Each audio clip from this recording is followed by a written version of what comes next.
We go quickly to South Africa. The president of Venezuela, Nicolas Maduro, addresses the 15th BRICS summit. And colleague Lula da Silva, President of the Federal Republic of Brazil, esteemed Prime Minister of India, Narendra Modi, respected President Vladimir Putin. I would like to express enthusiastic greetings on the occasion of this historic 15th Summit of the Emerging Economies comprised by Brazil, Russia, India, China, and South Africa, which has been laying very strong foundations for the creation of a truly free, inclusive, just, and supportive new global system. This new system aims to restore the principles of international law, which have been threatened by the old hegemonic imperial system. Venezuela sincerely appreciates the gracious invitation extended by the Republic of South Africa in its capacity of President pro tempore of the BRICS to participate in this historic summit and to contribute to the BRICS plus outreach people.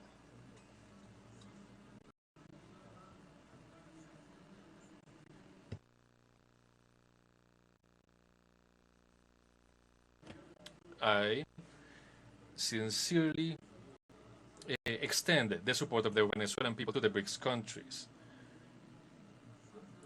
We are working on supporting the diversity of our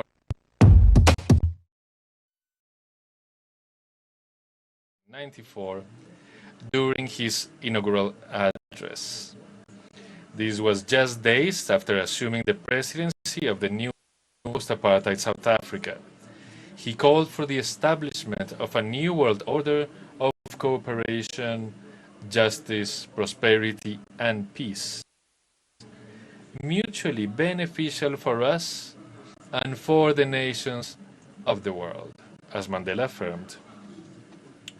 As we gather here with you, Venezuela, participating in this historic BRICS summit, I think of our commander, Hugo Chavez, who, along with other world leaders, raised their voices for decades in the pursuit of a new international order that is more sustainable in a political, cultural, and economical way.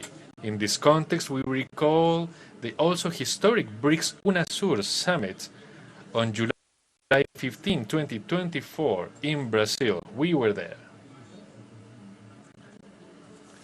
This country that year presided over this powerful bloc of emerging economies, and they facilitated this encounter to design a new geopolitical structure, creating a new global map for political, financial, economic, and energy cooperation. Today, we are convinced that this new world order is a reality, and the BRICS are playing a fundamental role in the geopolitical dynamics that have fostered trust among the peoples and governments of Latin America, the Caribbean, Africa, and Asia, with the development model and values of mutual respect.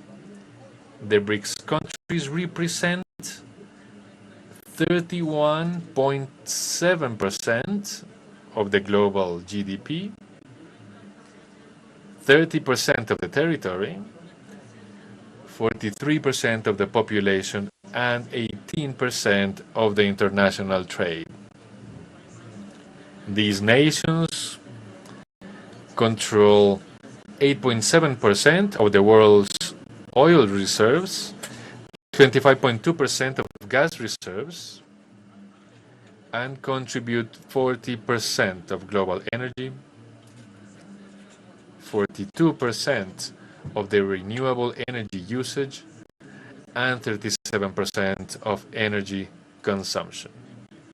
Without a doubt,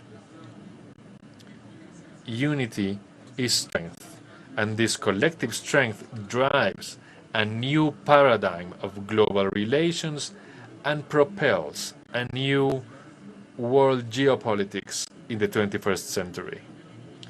Esteemed presidents, prime ministers, excellencies, Venezuela joins the aspirations of countries seeking to join the BRICS. We officially expressed this in a letter in 2015, and we recently reaffirmed it. We are willing to contribute to this global integrated model with the richest oil reserves, certified oil reserves. They are in our country. Furthermore, our nation possesses abundant mineral resources, accounting for over 20% of global reserves of iron, copper, and gold, as well as deposits of silver, bauxite, coltan, nickel, rhodium, titanium, among others. Additionally, we have a privileged geographical position in northern South America. Out of the 23 aspirants in the potential BRICS expansion process, 7 of us are members of the Organization of the Petroleum Exporting Countries, OPEC, which supplies a crucial portion of the global market, and collectively we hold 77% of the world's oil reserves. The inclusion of these OPEC nations in the BRICS group would ensure control of over 83% of the proven global oil reserves, not to mention the proven reserves of non-OPEC and OPEC plus countries. Concerning global gas reserves, out of the 23 BRICS aspirants, 7 are part of the Gas Exporting Countries Forum. This includes Russia. This forum manages 72% of the world's gas reserves and supplies 44% of the global market. Venezuela's accumulated experience in the face of illegal imposition of criminal sanctions and unilateral coercive measures is another vital aspect that we are prepared to share with the BRICS group and its friends. The reality is that in recent years, we have seen the clear evidence of the need to progress on the process of the global economic de-dollarization, considering the rampant and indiscriminate use of the US dollar as a mechanism of economic warfare against the free peoples of the world.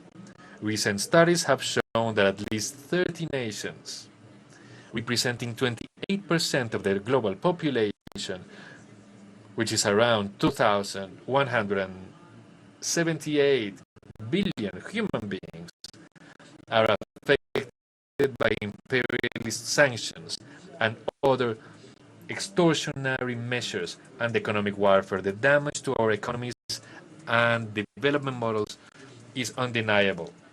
The implementation of these measures negatively impacts the enjoyment of human rights as recognized by the UN Human Rights Council in March 2023. Colleagues, presidents, prime ministers, from Venezuela, we come together to shape a new financial architecture that allows for transactions with innovative physical and digital means and a wide range of national currencies. This would provide access to new forms of financing that contribute to the recovery and growth of our economies. In Venezuela's case, the growth projection of over 5% in 2023 is the highest in the region, according to the United Nations Economic Commission for Latin America and the Caribbean. It is our desire, Mr. President, to join the BRICS Think Tanks Council to contribute our modest experience to counteract the harmful effects of Western sanctions on the world economies, as well as to dismantle the financial and commercial domination system. Furthermore, we undertake the responsibility of promoting political and economic relations between the BRICS architecture and the key mechanisms of consultation and cooperation in Latin America and the Caribbean. Among these, I am talking about the Bolivarian Alliance for the Peoples of Our America, the People's Trade Treaty, this is ALBA TCP, and the Community of Latin American and Caribbean States, CELAC, aiming to advance the formation of regional blocs, as was envisaged in the historic summits 2014 between BRICS and UNASUR. The consolidation of these ambitious alliances requires a high level of people's awareness about realities, strengths, and capacities for united progress. To that end, we propose strengthening the communicational alliance by revitalizing cooperation between the BRICS and teleSUR and the Latin American Caribbean Multimedia and Multi-State Platform. Colleagues, Excellencies, since its inception, BRICS has been conceived with an inclusive and complementary vision, with the multilateral system at its core, including the World Trade Organization and its reform. It supports the growth of micro, small, and medium enterprises, integrating them into the global value chains, and expanding cooperations in the fields of digital economy and green development, among other actions. Therefore, the call to expand its membership represents hope for those of us with the noble and modest aspiration to contribute from various perspectives to becoming part of a new development model. This model has been growing under the leadership of BRICS and undoubtedly finds a momentous impetus toward the future in this grand gathering in Johannesburg. 200 years ago, during the struggle of our independence, the independence of the Americans, actually, our liberator, Simón Bolívar, envisioned the construction of what we could call now a multipolar and pluricentric world. As he said, to achieve the long-awaited universal balance. I sincerely believe that with the emergence of BRICS, we are closer than ever to realizing the dream of Simón Bolívar. This is the dream of the greater homeland, the dream of a human homeland, a global homeland. This is why President Ramaphosa, I reaffirm our wholehearted willingness, support, gratitude for being invited to this historic summit. Venezuela takes a step forward with BRICS towards a world of peace, cooperation, the world of the 21st century. We say it from the heart. Long live the peoples of the Global South. Thank you very much. We're watching live the statements of Venezuelan President Nicolas Maduro. The President of Venezuela welcomes South African President's invitation to participate in this paramount summit. Maduro condemned the West's imperialist policies and illegal sanctions that negatively impact human rights and the enjoyment of life. The Venezuelan President said that the new world order is a reality and that BRICS is playing a key role in it. Maduro expressed Venezuela's commitment for a true multipolar world for the benefits of the peoples, adding that Venezuela joins the efforts to become a member of the BRICS alliance and highlighted the large benefits of OPEC member countries joining BRICS. Maduro supported the idea of de-dollarization and the use of national currencies in commercial transactions. More updates on this and many more pieces of news in upcoming news briefs. Stay tuned.